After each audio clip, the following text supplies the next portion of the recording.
Some recipes take hours. This one, you basically open a few cans, stir, and you're done. But don't let the simplicity fool you.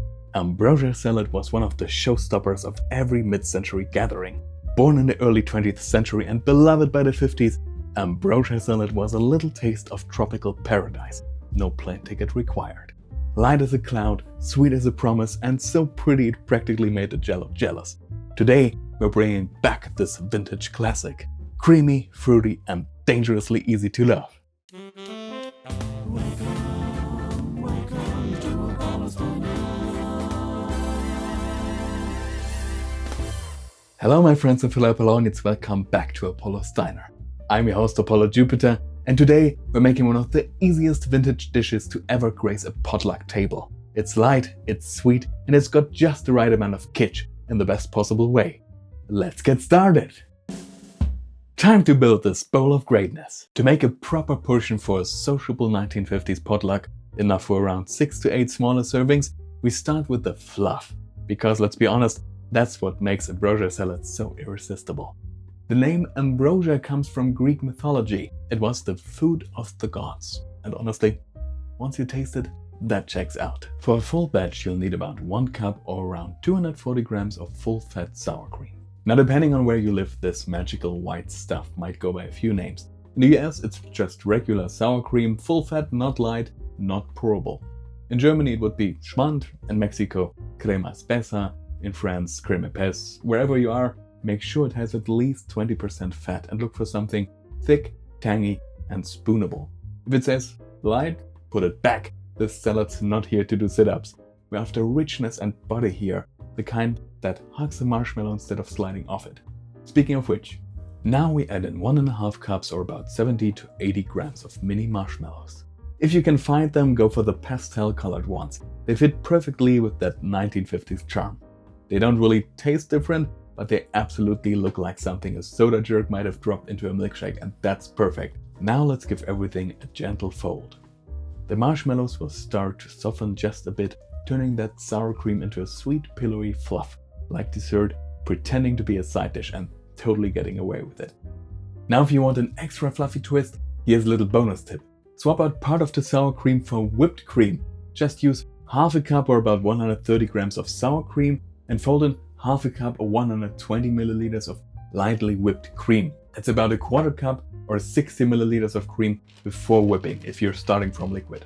It gives you a lighter, almost mousse-like texture, perfect if you're serving this in parfait glasses or just want that extra airiness on your spoon. Either way, classic or cloud, you're in for something special. Now it's time to bring in the fruit, and really, what is Ambrosia without a little canned sunshine? Start with 1 cup or about 180 grams of drained mandarin oranges.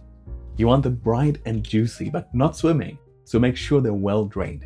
A little extra juice in the bowl can be fine later, but too much too early and you end up with Ambrosia soup, which, to be clear, no one asked for, not even in the 50s. Next, add 1 cup or roughly 160 grams of drained pineapple chunks.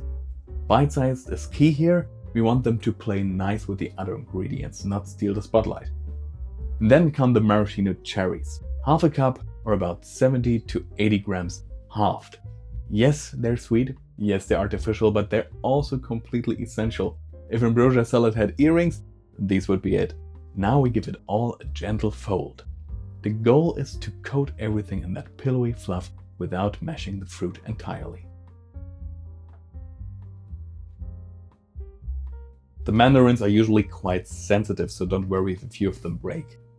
But we want to minimize the collateral damage, making ambrosia, not fruit mash, surprise.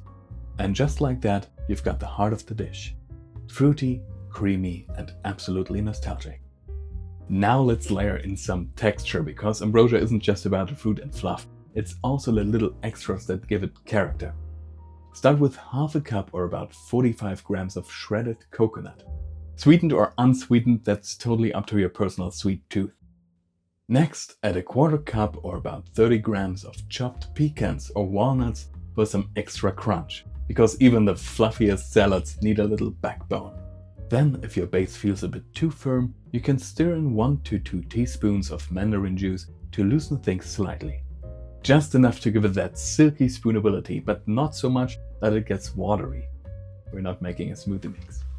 Now give everything one final gentle fold, just until the coconut and nuts are evenly distributed and the whole thing looks like it belongs on a vintage picnic table with a checkered cloth and matching pastel Tupperware. Preferably the one with matching lids, if you can still find them. Alright, now that everything's mixed and folded to perfection, it's time to chill. Cover the bowl and pop it into the fridge for at least 4 hours or until it's nicely set and all those flavors have a time to mingle. Longer is fine, overnight even better. I know the wait is a pain, but good things come to those who refrigerate. Just don't forget it in the fridge entirely, or Doris might accidentally eat it with a spoon straight from the bowl.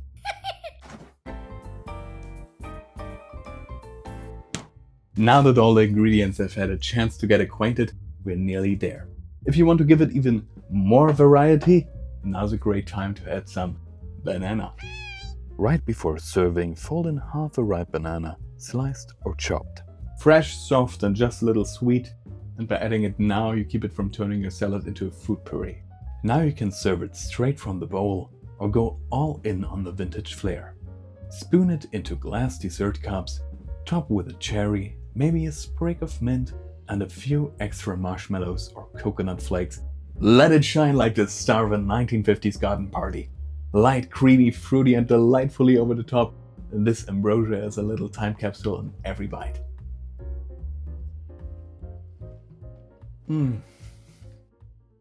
So good. And there you have it, our delightfully fluffy, fruity and fabulously vintage Ambrosia salad. Thank you so much for spending time with me here at Apaulos Diner, my dear friends and fellow Polonians. I hope this recipe brought back some sweet memories or maybe sparked a new favorite.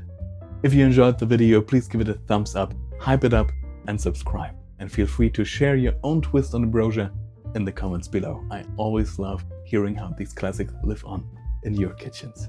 If you're still hungry for more vintage charm, check out this lovely bit of content right here. I think you'll enjoy it. Have a wonderful day, and I'll see you in the next video.